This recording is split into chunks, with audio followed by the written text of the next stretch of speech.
കിഡ്നാപ്പിന് പിന്നിലെ റാക്കറ്റ്.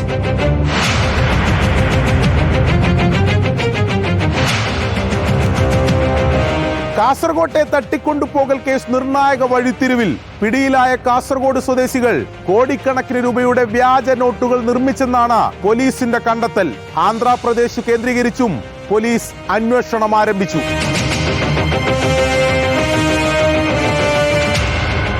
രണ്ടു സംഘങ്ങൾ, ഒന്ന് ആന്ധ്രാപ്രദേശിലും മറ്റൊന്ന് കാസർഗോട്ടും.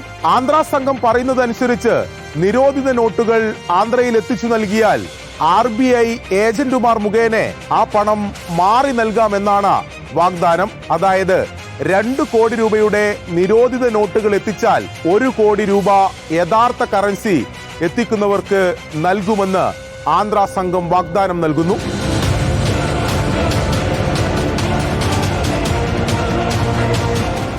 നമ്മൾ പ്രചാരത്തിലുണ്ടായിരുന്ന പഴയ നിരോധിക്കപ്പെട്ട നോട്ട് 2 കോടിക്ക് 1 കോടി പുതിയ പൈസ കൊടുക്കുന്നതാണ് ഇവരോട് പറഞ്ഞത്. അങ്ങനെ ഇവർ ഈ പറയുന്ന ഷെരീഫിന് ആദ്യം 1 ലക്ഷം രൂപയും പിന്നെ 6 ലക്ഷം രൂപ അയച്ചു കൊടുത്തിട്ടുണ്ട്. അതിന്റെ ഒരാൾ വന്ന് ഇവിടെ ചെക്ക് ചെയ്തപ്പോൾ ഇത് ഫേക്ക് നോട്ടാണെന്ന് മനസ്സിലായി. അങ്ങനെയാണ് അവർ തിരിച്ചു പോകുന്നത്. അതുമായി ബന്ധപ്പെട്ട ഇഷ്യൂലാണ് ഒരാൾ ഇവിടെ തടഞ്ഞു വെക്കലും മറ്റവർ ഇവരെ കൂടെയുള്ള ഒരാളെ എടുത്തു കൊണ്ടുപോയി ചെയ്തത്.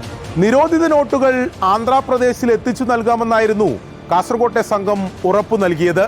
എന്നാൽ അവിടെയും ട്വിസ്റ്റ് ഉണ്ടായി. നിരോധിത കറൻസിയുടെ രൂപത്തിൽ വ്യാജ നോട്ടുകൾ ഉണ്ടാക്കി അത് നൽകി ആന്ധ്രാ സംഘത്തെ കബളിപ്പിക്കാനായിരുന്നു കാസർകോട്ടെ പ്രതികളുടെ ശ്രമം.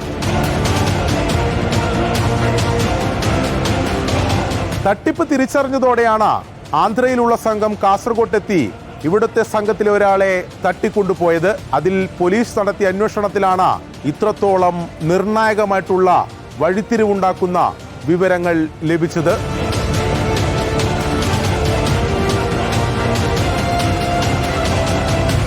കേസിൽ ഇനിയും ഉത്തരം കിട്ടേണ്ട ചോദ്യങ്ങളുണ്ട്. കാസർകോട്ടെ സംഘം എവിടെ നിന്നാണ് ഇത്തരത്തിൽ വ്യാജ നോട്ടുകൾ നിർമ്മിച്ചത്? അതിനായി ഇനിയും സംഘങ്ങൾ കാസർഗോട്ട് പ്രവർത്തിക്കുന്നുണ്ടോ? ആന്ധ്രാപ്രദേശിൽ നിരോധിത നോട്ടുകൾ മാറി നൽകാൻ RBIയുടെ ഏജന്റുമാർ പ്രവർത്തിക്കുന്നുണ്ടോ? അല്ല, അതും തട്ടിപ്പാണോ?